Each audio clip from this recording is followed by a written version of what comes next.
Today, we're diving into the consequences of overstaying your welcome in Philippines, both legally and socially. The Bureau of Immigration's Fugitive Search Unit recently made headlines with the arrest of 31-year-old American tourist Evan Berlin in Makati City at his home along Zobel Street, Poblacion, following a deportation complaint labeling him as an undesirable alien.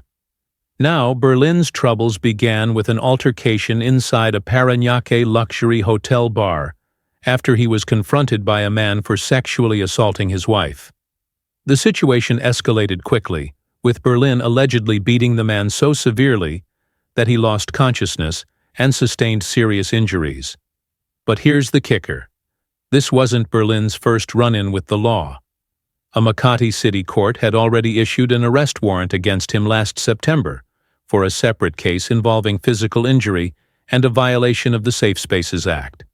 On top of that, immigration records reveal that Berlin entered the Philippines on March 5, 2023, as a temporary visitor. His extension of stay expired in July 2023, meaning he had been overstaying for over 7 months.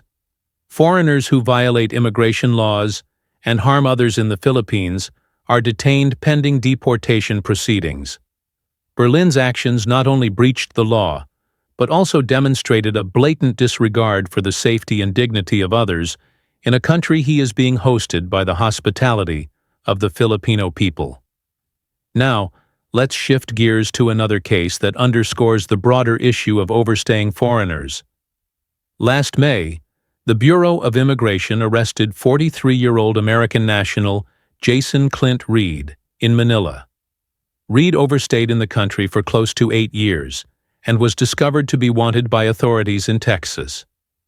According to U.S. authorities, Reed's passport had already been revoked by the State Department. He last arrived in Manila on November 2014 and never bothered to extend his stay or leave the country. A warrant for his arrest was issued by a district court in Jefferson County, Texas, on January 2015, after he was charged with improper photo and visual recording. For context, Texas Penal Code defines this as photographing or recording a person's intimate areas in a private space, like a bathroom or changing room, without their consent. These cases highlight individuals who overstay their visas and engage in harmful or illegal behavior.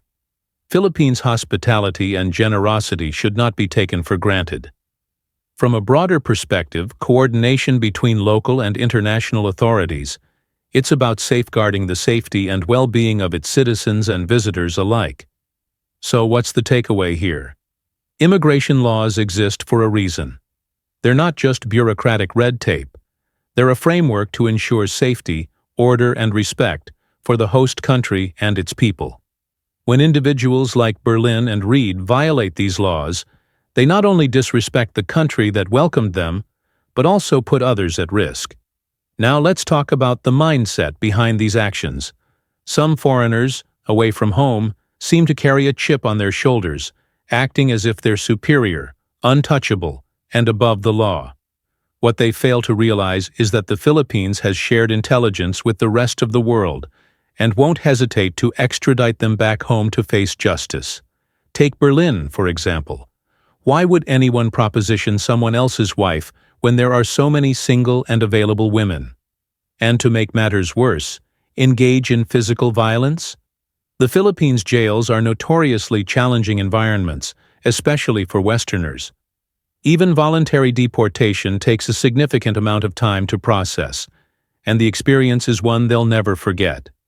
It's human nature for some people to conveniently forget their guests in another country. They fail to respect their hosts, and when they get into trouble, they suddenly want to play the victim and point fingers at everyone else. But the reality is, if you break the law, you face the consequences, no matter where you're from. As we wrap up, the actions of a few should not overshadow the contributions of the many foreigners who respect the laws and culture of the Philippines. Don't forget to subscribe, like, and share this video to keep the engagement high. This channel is committed to bringing you stories that matter. Signing off for now. Stay informed, stay safe, and we'll catch you in the next episode.